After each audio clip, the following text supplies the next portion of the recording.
They still talk about the sound the radio made when it died. Not a crackle, not a clean cut, more like a breath taken in and never returned. After all the theories and roadblocks and newspaper clippings, that sound is what people in Calico Springs remember about the day Sheriff Henry Blake didn't come back. He was up before the town was. July heat in the Nevada desert starts working in the dark, and by 5 a.m. the air already felt used. Blake boiled coffee in the kitchen while the swamp cooler clicked itself awake. On the pegboard by the back door hung his hat, his duty belt, and a key on a braided lanyard the color of sun-faded denim. He touched the key the way men touch talismans, without looking like they mean to, and slid it into his pocket. He'd been off these last days. Folks noticed. The man who never left a conversation half-finished had taken to dodging hellos, to waving from his car instead of stepping inside the cafe. He worked past midnight all week, the single light over his desk burning hard in the courthouse window while Main Street went dark around it. His deputy, a kid with good intentions and a bad poker face, said, "He's fine," like a phrase he'd been told to practice. Martha, his wife, stopped saying anything at all. She ironed his shirts twice and set his plate warmer than usual. At 5:47 a.m., the dispatcher logged him out over the county channel. Unit 1 en route, southbound on 95. Purpose, meet with CI. Location, to be advised. His voice on the air was the same as always, low, steady, a trace of Las Vegas left over from a youth he didn't brag about. "Copy," he said. 10 minutes to the turnoff. He took the Ford LTD because the Bronco was waiting on a fuel pump. The LTD's vinyl bench seat had a split in it that your thigh remembered even when your mind forgot. He set the thermos in the passenger footwell and the spiral notebook beside it, a cheap one with the corners bent and initials circled on the top page. He didn't wear the Stetson on the highway. It lived on the passenger seat like a second head. The desert at that hour looks like it's holding its breath. Low fog hugged the draws where the night's thin moisture hadn't yet surrendered. Creosote brushed the shoulder. Jackrabbits waited with the cunning stillness that keeps them alive. South of town, the land opened, and the two-lane unwound straight as a yardstick toward a horizon the color of nickel. His tires hummed. The radio clicked once as dispatch tested a dead spot, then settled. A mile past mile marker 88, he keyed the mic. "Unit 1, a pause. "I have him in sight." Another breath, not quite a word. "Stand by." The next part came in chopped, as if the transmitter had swallowed a mouthful of sand. "He's..." Static. "Copy that." Static. "Damn. He's armed." Silence. Not the kind that comes from a finger lifting off the push to talk and returning a second later. The kind that opens and swallows sound without a splash. The dispatcher waited, counted to 5, then 10, then broke protocol and called him by name. "Henry. Status." Nothing. She tried Unit 1 again, voice flattened to keep her own pulse off the air. Nothing. She sent the tone that makes radios scream in case he'd turned the volume down. Across the county, handhelds squealed on kitchen counters, on tractor dashboards, on a nightstand in a trailer where a miner was trying to end a shift with sleep. Henry's did not. By 6:21, Deputy Sutton was rolling, light bar dark because the sun had cleared the ridge, and strobes didn't help in this kind of light. The plane from the neighboring county, an ancient Cessna with a sheriff's star faded to a ghost on its side, lifted off from the dirt strip behind the feed store. Volunteers heard the call and put their coffee down without finishing it. Out here, when the radio goes silent on a man who never lets it, you don't wait for a second invite. They headed south on 95, eyes sweeping the shoulders for skid marks, for brake scuffs, for the glitter of broken glass that says a day has taken a shape it wasn't meant to. The road gave them nothing. Mesquite, gravel, heat already building under the skin of the asphalt. A hawk hung above a fence post like punctuation that didn't belong. Sutton found the turnoff Henry had said he'd take.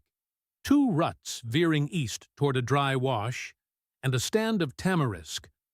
Fresh tire impressions peeled away from the highway, and then, 200 yards in, dissolved into the kind of coarse gravel that erases ideas about direction. He walked it, crouched, pressed his fingers into the surface the way old-timers used to, and came up with the same answer the new ones did. Maybe, and then no. They fanned out along the wash. The Cessna made low passes, the engine sounding like a handsaw worrying stubborn wood. From above, you can see what the ground refuses to confess. Drag marks, a shine where metal has rubbed stone, the off-color square that says a vehicle sat where no vehicle should. The pilot radioed down coordinates twice, more out of duty than conviction. On the ground, those coordinates smelled like dust and sun. Back in town, Martha called the station because she always called at 7:30, when Henry didn't come home between rounds to kiss her cheek. The dispatcher didn't tell her what the radio had done. She said, "He's out south," and "He's fine," and stared at the silent board as if will could make it blink. The sunshine turned mean by 9. Gas cans clanked. Men who bickered over fence lines stood shoulder to shoulder with men they didn't nod to in the grocery, and no one said anything about it. The highway kept its secrets. Someone remembered the way Henry had stared through people this week like he was looking for an ending in their faces. Someone else said he'd seen a silver pickup with no plates on the county road yesterday evening, running too fast for a man who likes his truck to live a long time. The detail made it into a notebook and didn't change the day. Blake's last words on the air replayed in the dispatch room twice an hour. "I see him. Damn, he's armed." The tech from the state promised to pull the tape cleaner and see if there was anything under the static you could lift out with machines. Machines in 1980 solved things slower than people hoped. Around noon, heat mirage turned the pavement into a lake that wouldn't drown anything you needed drowned. The LTD shouldered its way into the story then, if stories rewarded effort. It did not. No dust plume moving where none should. No sun flashing off a rear view at the wrong angle. No imprint of a sedan's long body laid out like a fossil for the learning. The Ford was not there, which is a harder fact to put on paper than finding it wrong. By late afternoon, the dispatcher had a list of plate numbers from every car that passed the Calico Springs on-ramp between dawn and 10. None were his. "That's not possible," someone said. "It's what the board said anyway." The last thing the town offered the search was its memory of that morning's road. A rancher hauling salt blocks at 6:15 swore he'd had the stretch to himself. A schoolteacher headed to summer classes said the only car she'd seen was a powder-blue Oldsmobile going north. A trucker rolling from Tonopah said he saw a jackrabbit the size of a dog, and nothing else. People remember what they can live with. When the light went long and made everything beautiful, in a way that embarrassed you to be human, they pulled back to plan how to resume at first light. No one said the word gone out loud. You can't call a man gone in a town that still has his coffee cup drying beside the sink. Only later, when the talk had been talked and the maps rolled tight, did the shape of the day settle into a sentence hard enough to hurt. On a morning when every tired pickup and church van and semi was seen by someone, nobody saw the sheriff's Ford LTD on 95. Not at 5:47. Not at 6. Not at all. As if the car and the man in it had stepped off the road between mile markers and evaporated into heat that leaves no mark when it closes. Just wondering, where are you watching from? Write it down, Bellow. By the time the sun cleared the eastern hills, The search had already begun to look like something you'd read about years later in a true crime paperback. Only here, the dust in your teeth was real. Deputy Sutton had barely given his first report before neighboring counties were on the radio, offering manpower and vehicles. The air wing out of Mineral County sent the Cessna back up. Every off-duty deputy, reserve, and volunteer firefighter was told to put their boots on and head south. Nobody called it mutual aid. This was one of their own. The first sweep started within the hour. Sutton took a column of searchers down the eastern side of 95, where the gravel shoulders give way to flat wash and brittle sage. Others went west, climbing low ridges to scan the road from elevation. The heat was already working its way up from the asphalt, blurring the horizon. By mid-morning, the air shimmered so badly you could mistake a parked sedan for a mirage. They found signs, just enough to keep people believing, 2 faint tire impressions leaving the highway, headed toward a dry gully. The tracks led maybe 200 yards before dissolving into loose rock. That's the thing about desert gravel. It can erase you faster than water. The sheriff's Ford wasn't there. At the edge of the gully, one of the older volunteers, a retired miner, squatted to study the dust. He said the tracks weren't all from the LTD. A second set, wider tread, newer rubber, had been there too. The pattern didn't match anything in the department's motor pool. And then came the first story. A hunter, early 40s, sunburned into permanence, swore he'd seen a silver pickup without plates barreling northbound at sunrise, maybe 10 minutes before the radio went dead. The driver kept his head low, both hands on the wheel, eyes forward. The hunter said he'd waved to slow him down. Out here, dust trails and speeding pickups draw attention, but the man never looked up. Deputies logged it. But when they put the word out on the state channel, nothing came back. No other sighting. No matching description. No trace of that truck anywhere near the next 2 towns, north or south. By midday, the search spread wider.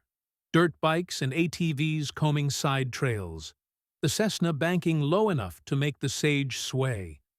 The pilots reported nothing more than jackrabbits and rusted-out machinery from decades-old mining claims. That afternoon, the first strange detail about the days before Blake's disappearance came out. One of the reserve deputies mentioned that twice this week he'd stopped by the sheriff's place after dark and noticed an envelope on the front steps. No address, no writing, just a plain manila envelope sealed with tape. The next day, it was gone. When he asked Blake about it, the sheriff had shrugged it off. Paperwork, he'd said. Doesn't concern you. Nobody in the department admitted to leaving those envelopes. As the sun dropped, the search effort looked less like organized patrols and more like a string of isolated men and women walking lines through the desert, their shadows growing taller behind them. The smell of gasoline from idling engines mixed with the sage and dust, and every radio crackled with clipped phrases. Negative here. Returning to base. Check that ridge again. The townspeople came out too, forming human chains across dry washes. Teenagers, with no real idea what they were looking for, poked at the sand with broom handles. Ranchers brought water for the search teams. By evening, everyone's skin was tight from heat and grit. Inside the temporary command post, an old community hall with buzzing fluorescent lights, maps were spread across folding tables. The sheriff's route was marked in red pencil. Every unpaved spur was traced and labeled. The edges of the maps curled in the heat. By the third night, frustration was bleeding through. One state trooper, leaning against his cruiser, muttered to Sutton that maybe the man had just walked away. Sutton didn't answer. That line had been floating around more often, mostly from the officials who'd never met Blake. The theory was easy on paper. War veteran, middle-aged, maybe tired of the job, maybe tired of the marriage, drive out into the desert, stage a disappearance. But in town, nobody bought it. Martha Blake, small frame, steady eyes, stood in her kitchen for a reporter from Reno and said, "He wouldn't do that to me. He wouldn't do that to any of us. Henry's out there because someone put him there." She folded her arms when the reporter asked if her husband had enemies. The reporter didn't know that the list of people Blake had crossed was longer than anyone wanted to say out loud. After 6 days, the official search scaled back. Scaled back meant the aircraft went home, the overtime ended, and the county line became an invisible wall again. A skeleton crew of deputies kept patrolling, but the urgency was gone from their voices. The last night before the pullout, a few of the volunteers stayed in the gully until dark, shining handheld spotlights into the tamarisk, listening for the echo of movement. Nothing came back except wind moving through dry branches. When the final meeting broke up, Sutton caught Martha outside the hall. She was staring at the empty road, her hands tight around the strap of her handbag. "They're going to stop looking," she said. He told her they'd keep the file open, keep eyes out. She looked at him like she was measuring his weight.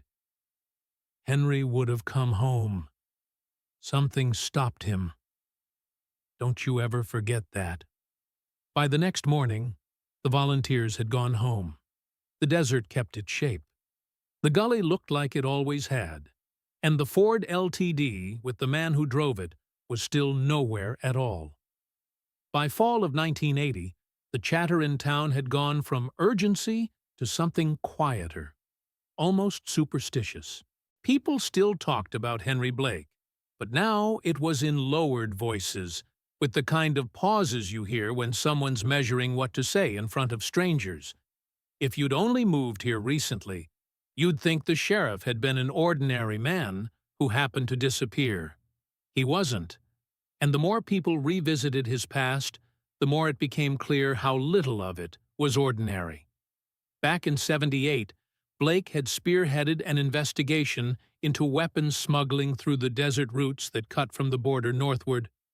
It was the kind of job no small-town sheriff was supposed to touch. Big money, cartel runners, and middlemen with political protection. He'd caught one shipment out near Beatty, the truck loaded with unmarked crates, and arrested 2 men. One was local. The other was the son of a well-known Las Vegas businessman who owned casinos and had his name on civic buildings. A week later, that son was walking free. Officially, the arrest report had procedural errors. Unofficially, Blake started locking his office door in the middle of the day and taking his service pistol home with him at night. Deputy Sutton remembered the change. It wasn't paranoia. It was like he knew exactly who could touch him and how, he'd say years later. There was another thing, something Blake told only 2 people in the department. He said if anything ever happened to him, no one in the courthouse could be trusted. Not the judge, not the DA, not the clerk, he'd warned, and he kept a small spiral notebook in his desk, the kind you could fit in your shirt pocket, with just initials and dates scribbled inside. That notebook disappeared the day after he did. The history went back further than the job. Vietnam had marked him. People said he'd been military police there, had seen things that made him wary in a way civilians couldn't read. He didn't waste words, and he didn't bluff. When he said someone was dangerous, you took it seriously. Months after his disappearance, when the dust had settled on the official search, something new arrived. Addressed to Martha, postmarked in Oregon, no return name. Inside was a single Polaroid photograph. It showed a man standing beside a waterfall, thick forest behind him. He was wearing a tan uniform shirt, same patch on the sleeve as the one Henry had worn every day on duty.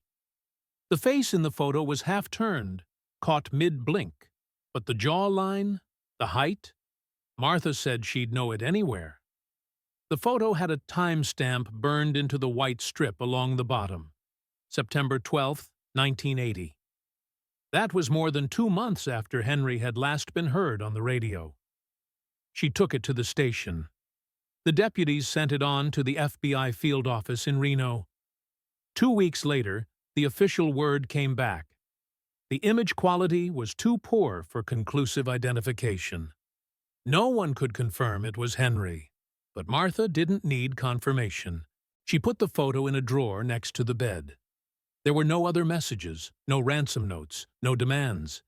Just that one image, like someone had wanted to say, "He's alive," but not where you can find him. For Sutton, the detail that stuck wasn't the photo, it was the postmark. Oregon. The only time Henry had ever mentioned that state was in the spring of '79, after a federal sting on the smuggling routes had gone sideways. He'd said something about a contact up north who could hide someone if it came to that. No one else remembered that conversation. Or maybe they just didn't want to. By Christmas, the town had half accepted the official line that Blake was presumed dead. The state needed to fill the post, and they did. But for the people who'd worked beside him, it felt like something unfinished, something sitting just under the surface. It wasn't just that a man had vanished. It was that someone, somewhere, wanted the town to know he might still be breathing. And if that was true, it meant he wasn't gone by accident. And that raised a harder question. If Henry Blake was still out there, why hadn't he come back? If this story touched you, even a little, let me know in the comments. We read them all. It came out of nowhere. 17 years of dust and silence. And then a phone call that yanked everything back into the light. It was late spring, 1997. A man from Idaho called the sheriff's office, said he was a hiker, passing through Nevada, had been bushwhacking in the high country near the Toyabe Range. Claimed he'd stumbled on something odd. A rusted-out car lodged under a waterfall, half hidden by moss and rockfall. It had no plates, but the color, the body lines, they looked just like an old Ford LTD. The dispatcher on duty that day was barely old enough to remember the case, but she passed the message on. Within 2 hours, 2 deputies were driving toward the coordinates the hiker had given. It wasn't an easy trip. The location was 50 miles from the nearest highway, the kind of place you'd never find by accident unless you were hunting elk or chasing water. The last stretch was a narrow, rutted trail fit only for ATVs, and even then, they had to hike the final mile with ropes and spotters. The Ford was there, just like he'd said. Wedged in a shallow plunge pool at the base of the falls, its paint eaten down to metal, patches of orange rust like burns on skin. Water spilled over it, not a clean rush, but a steady, relentless sheet that had worn a groove across the roof. Moss clung to the hood. The windshield was gone. One deputy waded in up to his waist to peer inside. The doors were jammed tight with river stones, like someone had deliberately wedged them shut. The seats were waterlogged ghosts of themselves. On the passenger side floor, a cracked leather belt coiled in the silt. On the driver's seat, a dented police-issue flashlight, the kind Henry Blake had carried every day. And on the dash, tucked against the warped plastic, a Colt .45, service model, missing its magazine. The serial number matched Henry's sidearm. The news didn't break big. The department kept it quiet, officially labeling it a vehicle recovery related to the 1980 disappearance of Sheriff Henry Blake. The short release mentioned nothing about the gun or the belt. It ended with the line, "No human remains were found." But in a town this size, quiet doesn't last. By the end of the week, people were whispering over coffee at the diner, at the feed store, in the church vestibule. The thing everyone kept circling back to was the location. No way you drove a car up there without heavy equipment. And why would you? There were no roads, no reason. It was like someone had picked the most remote corner they could find and made sure the car was sealed away. Martha heard before the deputies came to her door. She listened without moving, hands folded in her lap. When they finished, she just nodded and said she wanted to see it. 2 days later, she was standing in front of the falls, mist clinging to her hair, her shoes slipping on the slick rock. The air smelled of wet stone and pine. The Ford sat hunched below, as if it had been waiting. She didn't cry. She just walked the perimeter slowly, eyes on the ground. Near the base of the rock face, half buried under a tumble of stones, she saw it. A small brass token, no bigger than a quarter. Worn smooth at the edges, but the engraving was clear. M.B. her initials. She turned it over in her palm. The deputies looked at her, waiting for a reaction, but she didn't give them one. She only thought of one thing. Henry had been here, long enough to leave this where she would find it. Years, maybe decades later. The ride back to town was silent, but that night she put the token on her nightstand, right beside the Polaroid. Now there were two objects in that drawer that shouldn't exist, not in the way they did, both telling her the same thing, that Henry had been alive long after the morning the radio went dead, and both daring her to find out why. They started calling it the side file, though no one could say for sure that Henry ever used those words. It came up after the waterfall, quietly, in kitchens and on back porches, where people felt braver with their backs to the night. Sutton was the first to break.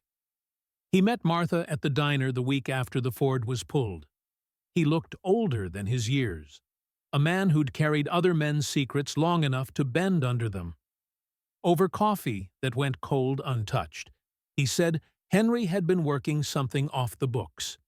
Not rogue exactly. Henry hated drama, but separate. Notes that never made it into the CAD. Calls he returned from payphones. A second log kept in his jacket pocket and never left on his desk. He thought the guns weren't the whole of it, Sutton said, voice pitched low so it wouldn't carry to the counter. Said the desert wasn't just the road. Said the road led up. He meant money, judges, city contracts, the places where contraband turns into votes and favors. Henry had been knitting lines between those worlds, following the thread the way only men who've learned patience during bad years can. Two other fragments fell into place in the same week. A bartender from the old Pioneer on Route 6, now retired and living in a trailer out by the dry lake, told a journalist that the night before Henry vanished, he'd seen him at the back table with a man folks knew as a fixer. Not Vegas big, but the kind of local broker who could make cargo cross-county lines without stopping for permits. The bartender remembered a glass of rye sweating on the table, and Henry's forearms flat, palms up, the way he sat when he was asking for truth. He didn't hear the words. He didn't have to. He said the fixer left first, fast enough to scrape a chair leg hard across the floor. Henry stayed 5 minutes more, then left a tip double what the bill needed. He never did that without a reason. Then, a coincidence that didn't behave like one.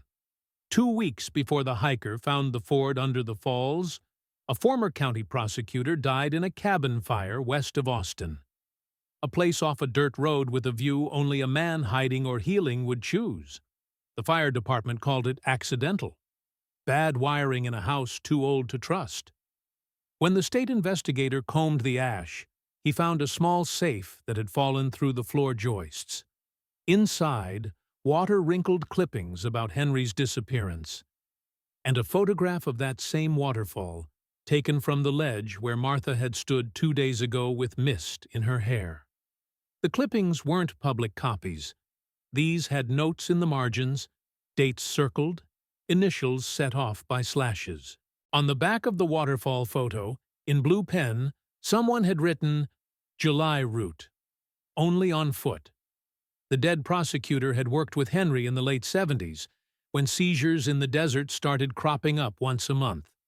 They'd fought side by side in court until one of them stopped being invited to certain meetings. If it was coincidence, it was a sophisticated one. By then, the calls had started at Martha's house. No number. 5, maybe 6 rings a night for 3 nights. When she picked up, a man's whisper, close to the receiver the way threats always are. Don't look further. No accent, no tells, just breath and the rhythm of someone who didn't mind repeating himself. The first time, she said nothing, and set the phone down on the table while he kept speaking to the empty room. The second time, she told him if he had courage, he'd come to her face. He laughed once, a small, tidy sound, and hung up. On a Thursday, a thin rectangle of light slid across her bedroom ceiling at 2 in the morning. She woke, thinking of the dispatch board's dead light. By the time she worked the locks and got the door open, the yard was a simple yard again. Old cottonwood, wind-leaned fence, the smell of the irrigation ditch. No footprints she could see, no tire marks in the dirt. Only the air moving the way it always moved when no one watched. She stood there a long time in bare feet on the cool plank, telling herself to remember this feeling, because it meant she was close. The journalist at the Pioneer's back booth kept pulling thread. He went back to court transcripts from 1978 and 79, read his way through motions denied and affidavits stamped with county seals that looked official and felt performative. He found 3 cases Henry had touched, where the names of contractors and donors overlapped with the men who kept showing up in gun stories. He asked himself if the Waterfal was a grave or a locker. He took a drive out to a canyon Martha had mentioned in passing and found, not far from the falls, the remnants of a campground. 2 plywood huts with tar paper roofs sagging, a picnic table listing on a broken leg, and a bulletin board with a hand-drawn map mostly peeled away. Inside one of the huts, a thumb-sized crater puckered the wall at shoulder height. He dug the soft wood out with a pocket knife until the buried metal sang against the blade. A deformed slug lay warm in his palm. Old, oxidized, but there. On the floor under a cot frame, a strip of khaki cloth with a brass snap attached, the kind sewn to a uniform shirt to keep a tie in place. He photographed everything he touched, and some he didn't. In a corner under collapsed newspapers, a front page dated the day before Henry's radio went quiet. County Board approves road contract, safety funds redirected. In the margin, green pencil marked 2 names with a faint, precise X. He drove back to town and went looking for the notes Henry kept. Sutton had one thing he'd never turned in: a thin spiral recovered from a locked drawer the day after Henry disappeared, tucked into the back of a file cabinet, and forgotten by everyone except the man who found it. He'd kept it because he didn't know whether to trust the clerk who kept asking for it. The notebook wasn't a diary. It was a code that gave up meanings slowly. Initials, dates, arrows, a simple map drawn in navy lines that made sense only if you'd walked that country. The Waterfal was on it, but it wasn't the destination. 4 small symbols lay beyond it: a square, a circle, a triangle, a star, stacked like a kid's lesson. The journalist recognized them from avalanche markers he'd seen on alpine routes. In the margin, Henry had written, "Drops, not bodies. The other kind." He phoned Martha after 10, careful of the hour because he'd been raised that way. "I think the falls weren't where he died," he said, words choosing themselves as he spoke them. "I think it's where he put something he couldn't keep on him." "What?" she asked. No tremor. "I don't know yet." He hesitated. He didn't like asking for help, but he liked the alternatives less. "But I found something I don't want to move alone." "Now?" she said. Tonight, he said. He gave an intersection with no signs. A dirt turnoff no GPS would recognize. No headlights until you're off the blacktop. Bring no one. The line hummed in the space between his ask and her answer. I'll be there, she said. He hung up and replayed his voice in his head to hear if fear had leaked into it. He put the notebook pages back in order and slid them into the manila folder he'd already labeled in a hand that pretended steadiness. He never called back. At 11:42 p.m., Martha parked 2 ridgelines short of the turnoff and waited for a second set of lights that did not appear. She walked the last stretch with a flashlight beam kept tight to her feet. The wind shoved cold through the canyon and brought the smell of water. She listened for an engine idle, a door, the low hush of someone trying not to breathe. Only the falls spoke. At midnight, she dialed his number. It rang once, then cut to silence. No message. On the walk back, she passed a cluster of rocks she didn't remember being there. In the morning light, they were ordinary. At midnight, they looked like a place built for crouching. The next day, Sutton came to her porch with the face of a man breaking a rule. He didn't sit. The sun made the dust in the air visible in a way that felt accusatory. I shouldn't say this, he began, and then did. In 1980, some of us knew he didn't run. We knew it wasn't a man waking up and choosing not to come home. We knew. He looked past her to the photo on the hall table of a younger couple, too formal to be anyone else. Then why didn't you? She started, and he cut her off with a lift of his hand, not unkind. Because knowing isn't proof, he said. Because every time we got close, something moved. And because whoever did this had longer arms than we did. He set his cap in both hands and stared at the brim like it might answer something for him. You keep calling people. They're going to close it for real. Not on paper. In your life. She waited. He finally looked at her. His voice dropped half an inch and lost its official weight. We knew he was killed, he said. We never had the evidence. And we won't, if you don't stop digging. The road to the falls was different at night. The asphalt ended in silence, giving way to dirt that sighed under the tires. By day, the canyon had a way of looking still. By night, it seemed to breathe. The journalist's message had come 3 days earlier. After his silence, after the unanswered call, Martha told herself she wouldn't go back. But she did. Not for him. At least, that's what she told herself. But for what he might have found. She wasn't the first to arrive.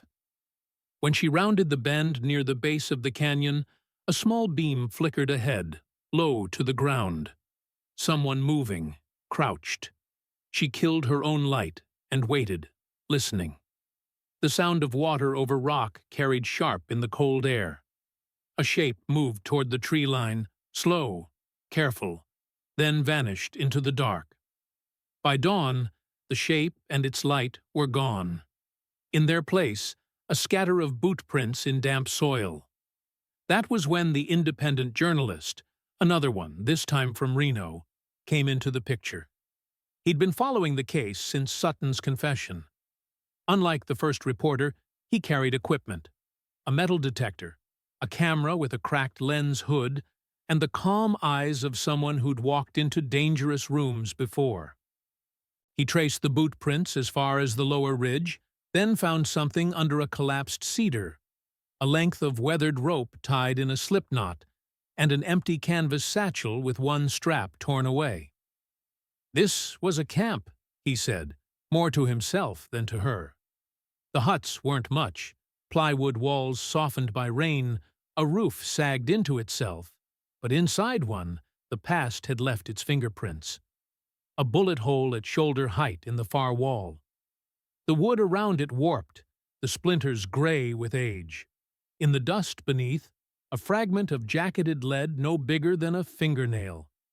In the corner, a crumpled broadsheet, the Nevada Appeal, dated June 14th, 1980, one day before Henry's last transmission.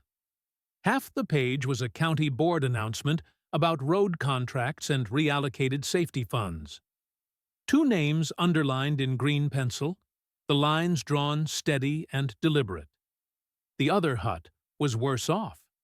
The floor sagged into a pocket of mud, and in that mud was a scrap of khaki with a brass snap. Uniform cloth, maybe? The Reno journalist took it all in without touching much. "This wasn't a dump site," he said finally. "This was where someone waited." Later, in town, Sutton gave them what he'd been keeping: Henry's notebook. The small spiral had pages thin enough to tear by accident. On the first sheet was a map drawn in short, purposeful lines. The waterfall marked not as a destination, but as a waypoint. Beyond it, 4 small symbols: square, circle, triangle, star. In the margin, the single word, drops. The Reno man studied it. "Not people," he said. "Shipments." They matched the hand-drawn map to a topographic one. The symbols lined up with narrow ravines branching off the main canyon, places you could stash something heavy and come back for it later. That night, Martha's phone rang just past 11. The journalist's voice was quick, tight. "I went to the first mark. There's something here. I didn't move it. I don't think I should. Can you meet me?" She asked where. "South Trailhead. Park by the old ranger shack. Walk in with no light. If anyone's there, leave." The call ended before she could answer. She went. The shack was still, its windows black. She waited in the cold until her breath turned to fog. No one came. On the walk back, she noticed the trail was different. Fresh scuffs in the dirt, small stones displaced. She thought of the light she'd seen days earlier. By morning, the Reno journalist wasn't answering. That afternoon, Sutton came to her porch again. His boots left small dust clouds in the dry yard. "We knew he was killed," he said, same as before. "But we didn't have the proof. And now, every time we get close, the proof moves." Martha thought of the map, the marks, the word drops. She thought of the camp and the rope and the empty satchel. She thought of Henry's voice on the radio, cut off mid-sentence. It was no longer a question of what happened to him.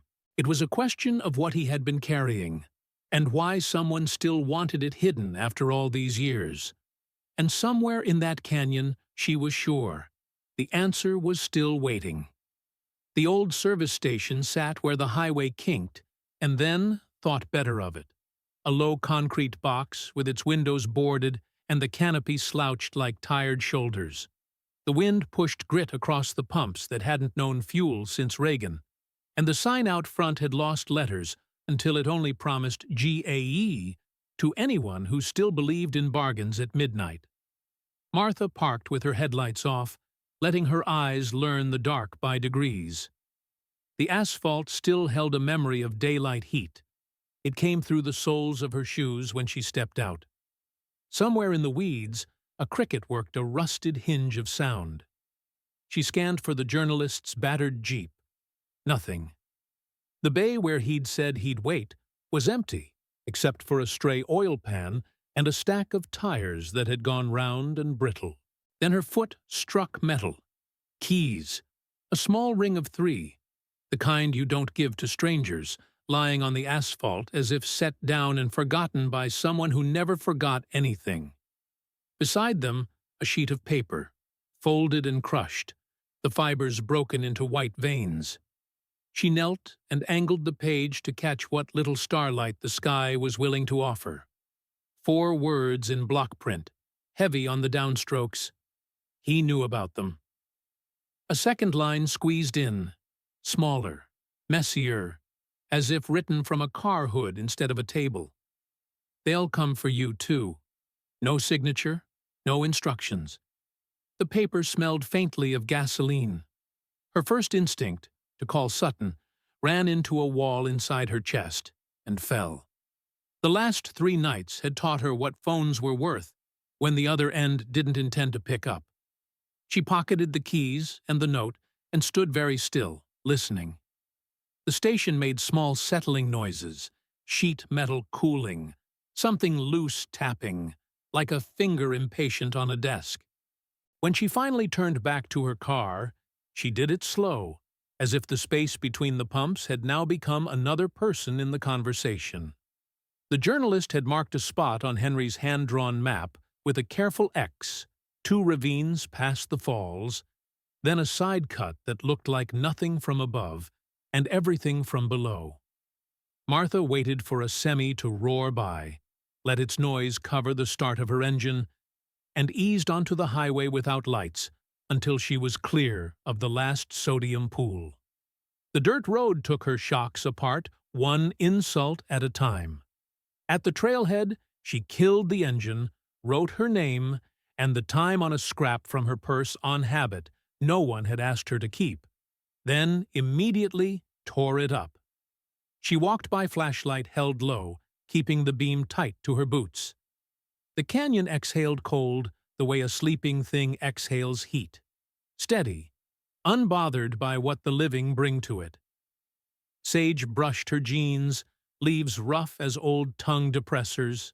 Somewhere upstream, water worked the rock it always worked, not caring about 1979 or 1997 or the distance between them. The cut the journalist had circled revealed itself when she nearly fell into it. A break in the ground no wider than a doorway, masked by tumble and shadow. She crouched, reached in, and felt metal under stone. The box was there, the kind of olive-drab steel you buy surplus and trust, because it outlives promises.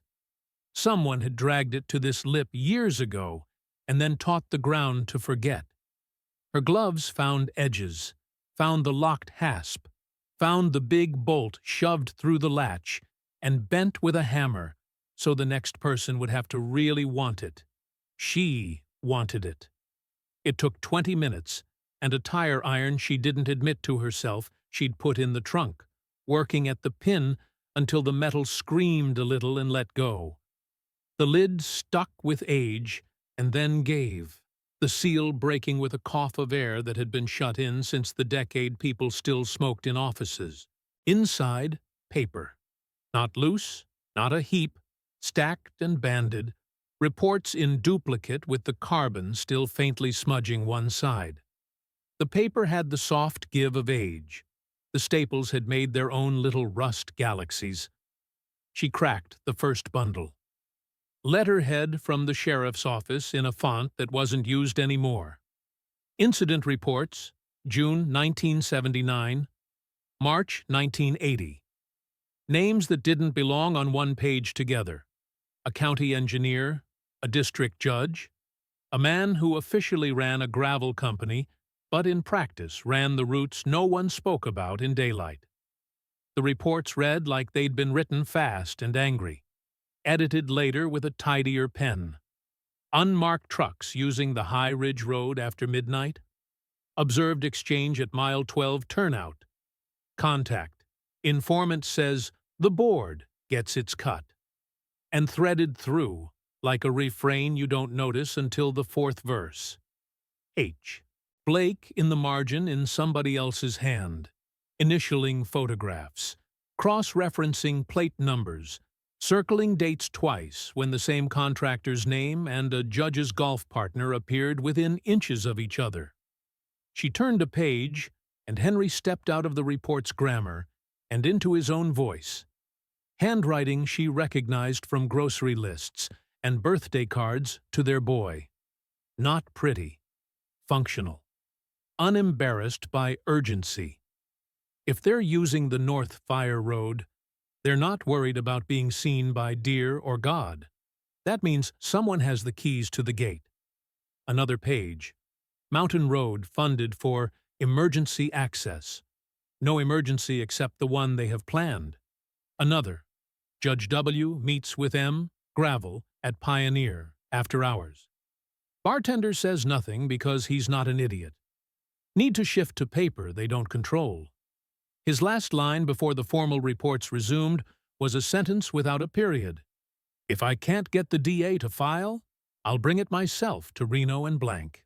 Then the typewritten world returned, like a door shut in a hurry.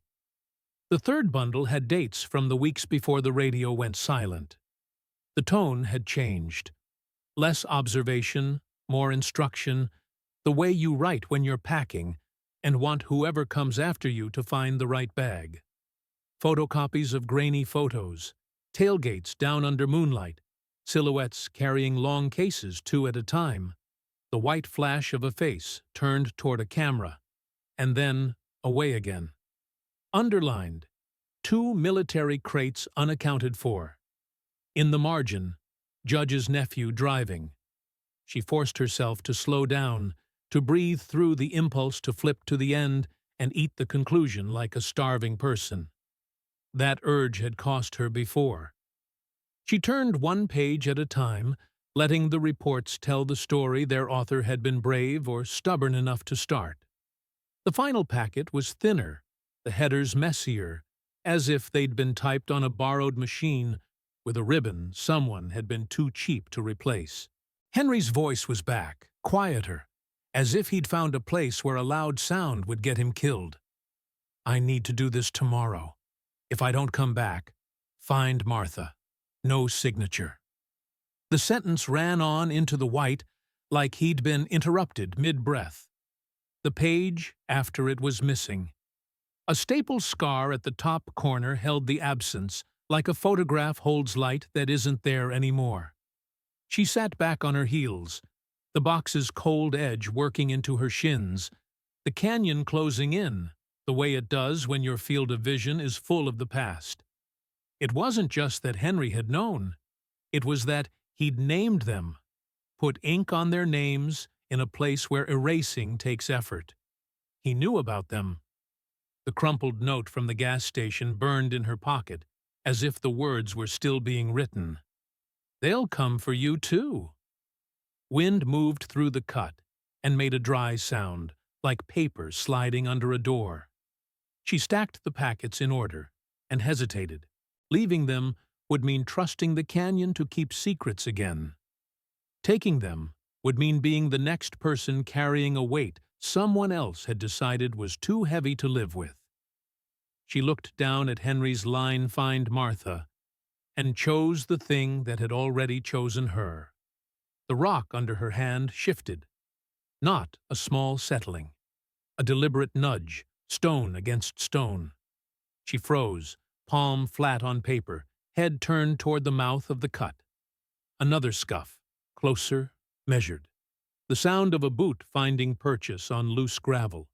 The hush of denim against dry brush. Someone rolling a stone out of their path, and then letting it go the last inch. She thumbed her light off by instinct and let the dark take her pupils wide. For a moment, all she could hear was her own heart knocking a cabinet door inside her chest. Then the footsteps returned, unhurried, not trying to be a surprise, so much as a fact arriving. From above, a shadow crossed the star-scrapped sky, then another. The weight of a person at the lip made a whispering drizzle of grit fall onto her wrists. A small pebble hit the box lid and ticked across it like a fingernail. Martha slid the reports back into the metal belly with hands that did not tremble, and eased the lid down until it kissed the gasket. She didn't engage the latch. She didn't have that kind of time. The next scuff was right at the edge now, the sound of someone testing how much the ground would hold before the ground complained. She reached into her pocket for the keys she'd picked up at the station and felt the teeth like a row of little knives. The note's paper rasped against her palm. Above her, a voice cleared quietly. Not a cough. A signal to whatever else was moving in the dark that the first piece was in place. She drew a breath and held it so long the canyon seemed to hold with her. Then the rocks began to move in earnest. Hospice rooms have a way of making time look honest. No clocks that tick, just the slow rise of a chest and the oxygen hiss that argues with silence. Martha stood at the foot of the bed, while the nurse adjusted a line and said his name for her. Walter Avery, former deputy, stage 4. He'd asked for her, the nurse said. He'd said the name like a password. Martha Blake. He looked smaller than she remembered. The broad-shouldered kid from 1980 peeled back to a face of angles and effort. When he saw her, something unclenched. He waved the nurse out and pointed her to the chair, taking his time with each breath like he was paying by the inhale. "I don't have eloquence left," he said, "so you'll get facts." She nodded. "That night," he began, eyes on the ceiling tile, "we weren't chasing drunks. We weren't chasing thieves. We were escorting a truth someone wanted buried. Not cartel boys, not randoms. Men from this side of the badge, judges' nephews, a county contractor, one of our own in plain clothes. Men Henry had carried water for because the job demanded it. Men who decided the job now demanded him." He talked in blocks, resting between them. He said the roadblock wasn't cones and flashing lights. It was 2 trucks angled across 95 where the radio always went thin. He said Henry saw it late, braked hard, tried the shoulder. The shoulder had been graded that week, too soft to hold. They boxed him, passenger door yanked, a blow hard enough to split skin and change a memory's tint. Someone took his gun. Someone else keyed their mic and said a sentence Avery had never repeated. Package received. "They put him back in his car," Avery said. "We followed the gully road, the one we never logged because it didn't exist on paper. Winch to the frame, cable to an oak root, slow over the lip until the car's nose kissed the pool." His mouth tightened. They wanted the water to do the rest. But the desert doesn't take orders. The car stopped short on a rock shelf beneath the falls, wedged, half drowned, but not gone. By dawn, with the official search already forming, the men had split. Avery had been told to go home, shower, show up for the grid. "I went back after midnight," he said. "Couldn't leave it the way it was. Figured I'd at least say his name into the dark. I got close enough to see breath in the mist. He was out of the car, bloody, stubborn. He saw me and didn't ask for help. He told me to run." "Why you?" Martha asked. "I think he still thought I could be saved." He didn't go back a third time. Word went around that anyone who wandered near the falls without company might not find their way out. So he did what cowards and fathers do. He chose his children over another man's and lived with it. Henry didn't die there. Avery heard pieces over months from a ranger who owed him a favor and a trucker who didn't know what he knew. Caches in the hills, notes wrapped in wax, a man with a split scalp buying beans for cash. The last rumor was a date, March 1981, scratched on the underside of a trail register lid, along with a line in a hand the ranger remembered. North Drop compromised. And then nothing, Avery said. No bones, no jacket in a wash, just quiet, so complete it sounded like policy. He swallowed, the effort slow. 3 years later, he went on, I got an envelope. No return. Inside, a photo. He nodded toward the drawer. Bottom left. Martha pulled it free carefully, the plastic sleeve clouded with age. The image was color, sun-faded. A small cabin with a tin roof.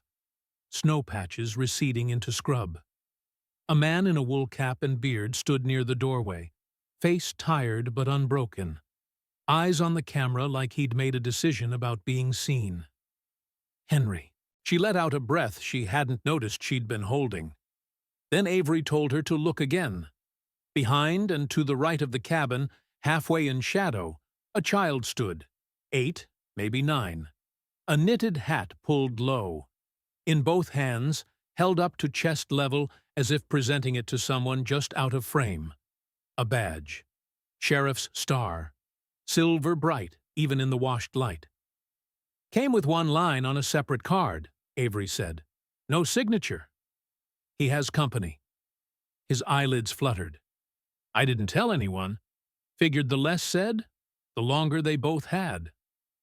Who sent it? Martha asked.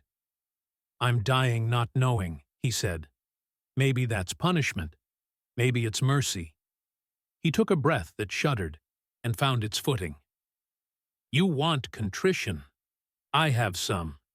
You want names. I have fewer. But I can tell you this. The men who started this have sons, and those sons learned the game fluent. The files you've found? They won't stop you. They'll just change how the stopping looks. He turned his head, eyes finding hers without drifting. He tried to bring it to you, he said. That's what I ran from. He put your name on the last line because you were the only door that couldn't be bought. The nurse came then with a cup and a practiced apology in her step. Avery waved her off gently and pushed the photo toward Martha with the back of his fingers. She slid it into her bag, feeling the heat in her palms cool. On the way out, she paused at the window. The hospice garden was winter-thin, desert shrubs trimmed back, a wind chime moving just enough to count the breeze. In the glass, she saw herself holding a picture of a man who should have been buried but wasn't, and a child holding a badge that didn't belong to him, and maybe did. Avery's voice reached her back. If you go up there, he said, not quite asking, don't go alone. She didn't answer. The door closed with that soft, padded sound hospital's engineer to make endings gentle. In the parking lot, the sun was too bright, as if the world outside had been told nothing important had happened. She sat behind the wheel longer than the engine needed, and looked again at the photo. The cabin's ridgeline, the slope of the hill behind it, a black slash of a tree leaning right. She memorized the imperfections like a map. On the child's mitten, stitched in pale yarn, someone had sewn initials. Not H.B., not M.B. 2 letters she didn't recognize. Above the hospital, a jet scraped a white line across the sky and kept going. The road up looked different when you were carrying a picture. Martha drove with the photo on the passenger seat, face up, the sun making a small white flare on the glossy paper as if it were a living thing. She'd traced the ridgeline with her thumbnail so many times the emulsion had thinned, but the shapes still held. The cabin roof like a line made by a hand that didn't lift. The dark tree leaning right. The shallow crease where the slope fell away. She left the car where the dirt turned mean and walked, counting fence posts that no longer stood and cairns a careful hand had stacked years ago. The morning wind came off the higher peaks sharp as a blade. It cut the sweat before it could turn into heat. Sage scraped her jeans, rough and familiar. When the canyon opened, the falls were louder than she remembered, a low, constant-like breath behind a door. The cabin was there. Smaller than the photograph made it look, the way old places shrink when the people who built them leave. Tin roof, corners out of square, a door that had been hung twice and still didn't care to sit right. The same black tree leaning as if eavesdropping. She held the photo at arm's length and let the lines line up. Roof, tree, slope. The horizon in 1984 and the horizon today were the same sentence. Inside smelled like cold ash and mouse. Dust made its own weather in the beam of her flashlight. A cot, rope-lashed. A table made from 2 boards and 4 mismatched legs. Her light found a tin cup turned upside down atop a single sheet of paper, chilled by the night air. She lifted the cup and the paper's edge lifted with it, as if it wanted out of the room. It was new, bright white, crisp edges, the same hand as the small spiral notebook. A map of the canyon, simple and exact, drawn as if from the inside of the land rather than above it. The ravines marked with the same square circle triangle star. But now, a fifth mark had been added. An X down canyon from the falls, near a stand of juniper she recognized without wanting to.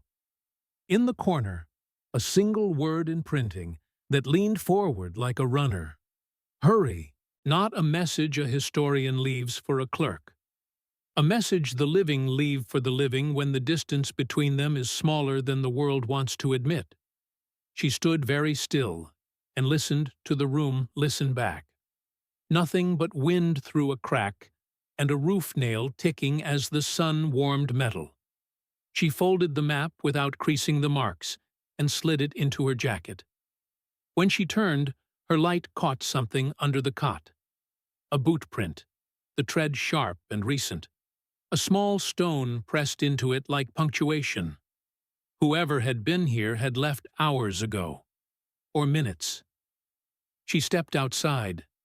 The air bit through her layers and made her eyes water. At the edge of the clearing, 20 yards off, a man stood where the slope began, exactly where the photo's horizon broke. Old sheriff's jacket, the kind issued when wool meant warmth and identity at the same time. The collar was turned up. The face was shadowed by the brim of a battered hat. He didn't raise a hand. He didn't call her name. He just looked at her with the stillness of someone who had practiced the art of not disturbing the world. Her chest forgot the trick of breathing for one long second. She took one step forward, then another. The ground did that cruel thing it does when you move toward something you have needed for too long. It grew longer by inches. She reached the first juniper and saw how the wind had moved the needles, and in the space where a person had been, air reassembled itself like a stagehand instructed to erase. No man, no jacket, only a shallow oval in the grass where weight had been, and in the center of it, a badge. Henry's star. County seal, 5 points. The pin back bent slightly, the way he always bent it, because he said factory angles were never right for shirts. When she lifted it, the metal warmed the pad of her thumb immediately, as if it had been held a breath ago. She held it tight enough for the points to leave small crescents in her skin, then slipped it into the inside pocket where the map now lived, the two shapes touching.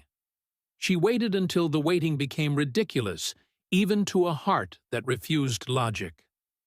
The canyon offered no movement but its own.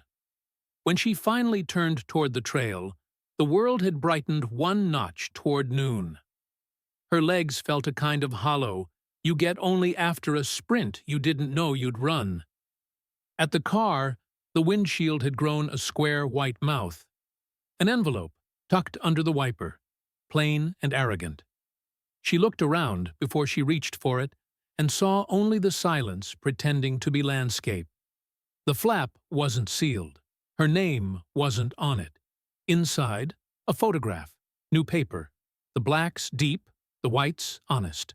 The same clearing, the same cabin, the same angle where the slope broke the sky. The same man, this time without the beard. The jaw she knew. The hair clipped close and gone gray at the temples. He faced the camera full now. He wasn't smiling. He wasn't hiding. He was an assertion, written in light. On the back, in neat block letters with a steadier hand than the gas station note, "Next time I'll take you with me." No date, no place, no fingerprints, except the ones she was now smearing into the emulsion. She sat in the driver's seat and didn't close the door because she needed air like something you can't explain to a doctor. The badge's weight in her pocket had the gravity of a decision. The map's paper against it felt like thin skin over a pulse. In the rearview mirror, The road behind her ran straight enough to tell you lies about what comes next. A shimmer moved far down it, where heat began to think about taking shape. She turned the photo over again and let the edges press into her fingers. She could hear Walter Avery's voice the way a person hears thunder after the lightning is done.